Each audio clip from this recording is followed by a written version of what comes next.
Okay, my name is Fred Pearce. Good morning. From the Federation of South African Tourist Guides Associations, which I don't think many of you have even connected or tied up with what the Federation is really supposed to do. It was mandated a few years back, and where it's gone from there to present is not something that I'd like to dwell on. We said something about going forward.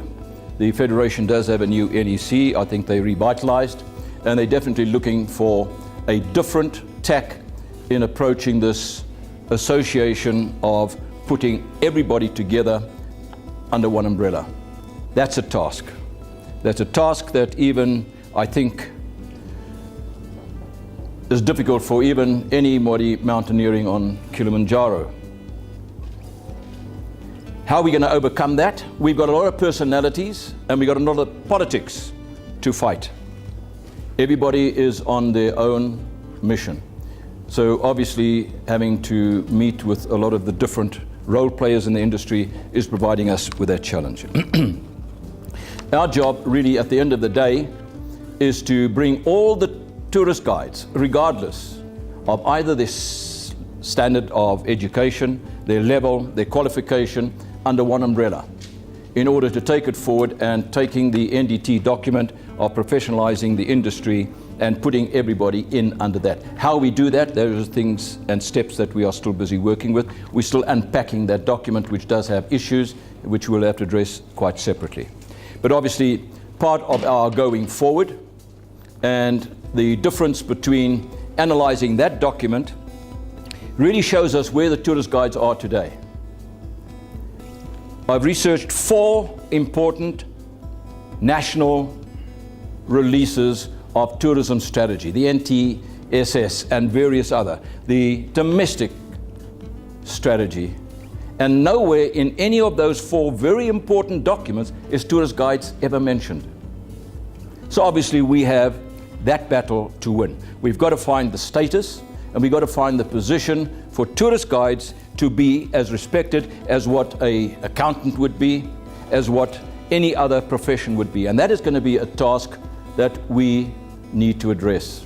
How we address that, how we get there, is a strategy we still have to define. And obviously, when you get comments by a very senior tourism official making a comment at a meeting at the Turbine Hall and saying that she is so pleased to see so many bus drivers and taxi drivers greeting tourists, they are our ambassadors. I challenged that statement and I said, taxi drivers, it's illegal for them to operate from the concourse. And secondly, some of those faces that you'd seen, they were tourist guides. Obviously, you cannot criticize a senior tourism official. So what she was looking at was really tourist guides.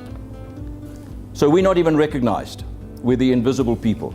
We want to be more visible. We're only visible to most of the people in this room, but outside this, we need to raise that.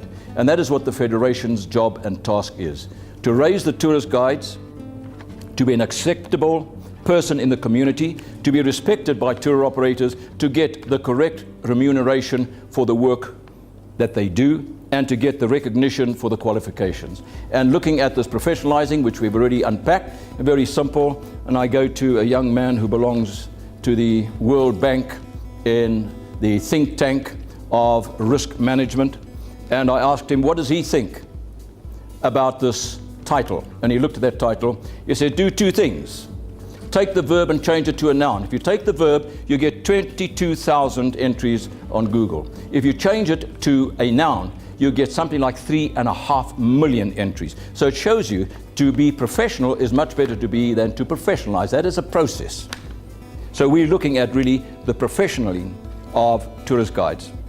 And that process is one that we need to unpack.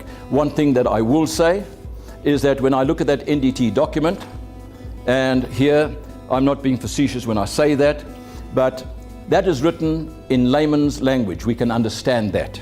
If I look at the qualifications that was put out by SACWA, we needed a dictionary, and even a dictionary didn't help. To unpack some of that terminology really was an issue that Castita could not even unpack for us when we asked, what does this terminology mean?